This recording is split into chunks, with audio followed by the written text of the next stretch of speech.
విజయనగరం జిల్లా భోగాపురంలో అల్లూరి సీతారామరాజు అంతర్జాతీయ విమానాశ్రయం ప్రారంభోత్సవ వేళ ఆంధ్రప్రదేశ్ రాజకీయాల్లో క్రెడిట్ వార్ నడుస్తుంది. భోగాపురం ఎయిర్పోర్ట్ క్రెడిట్ ఎవరిదనే చర్చ జరుగుతోంది. వైఎస్ఆర్సీపీ హయాంలో భూసేకరణ అనుమతులు వచ్చి పనులు జరిగాయని మాజీ సీఎం జగన్ అంటున్నారు. టీడీపీ హయాంలో శంకుస్థాపన భూసేకరణ చేశామని, కూటమి ప్రభుత్వం వచ్చిన పనులు వేగవంతం చేసి 2 ఏళ్లలో పూర్తి చేశామని చంద్రబాబు అంటున్నారు. ఈ క్రెడిట్ వార్పై AP retired IPS AB Venkateswara Rao ఆసక్తికరంగా స్పందించారు. భోగాపురం ఎయిర్పోర్ట్ క్రెడిట్ చంద్రబాబు జగన్ది కాదంటూ ఆసక్తికర ట్వీట్ చేశారు. క్రెడిట్ కోసం కుట్టుకోవడం ఆపాలన్నారు ఏబి వెంకటేశ్వరరావు. ఈ క్రెడిట్ వాళ్ళది కాదని, క్రెడిట్ జిఎంఆర్ది, వాస్తవాలు ఇవే అంటూ ట్వీట్ చేశారు. అవసరమైన దానికంటే చాలా ఎక్కువగా 5,000 ఎకరాలకు భూసేకరణ నోటిఫికేషన్లు వాస్తవం అన్నారు. భూములు కోల్పోయే వాళ్ళ ఆందోళనలు వాస్తవం. ఆ ఆందోళనలకు అప్పట్లో ప్రతిపక్షం సమర్థన కూడా వాస్తవమేనన్నారు. బలవంతాన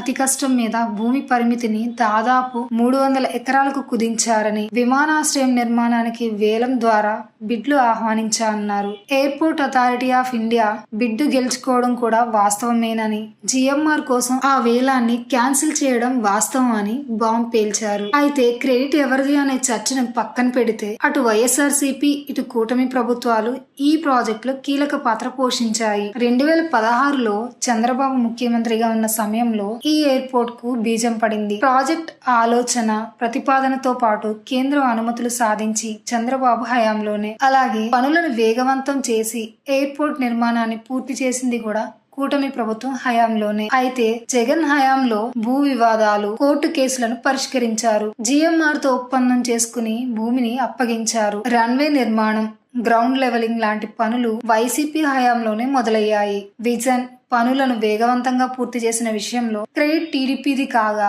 భూ సమస్యల పరిష్కారం, కన్సెషన్ ఒప్పందం విషయంలో క్రెడిట్ వైఎస్ఆర్సీపీకి ఇవ్వచ్చు. అంటే భోగాపురం క్రెడిట్ ఈ 2 పార్టీలది.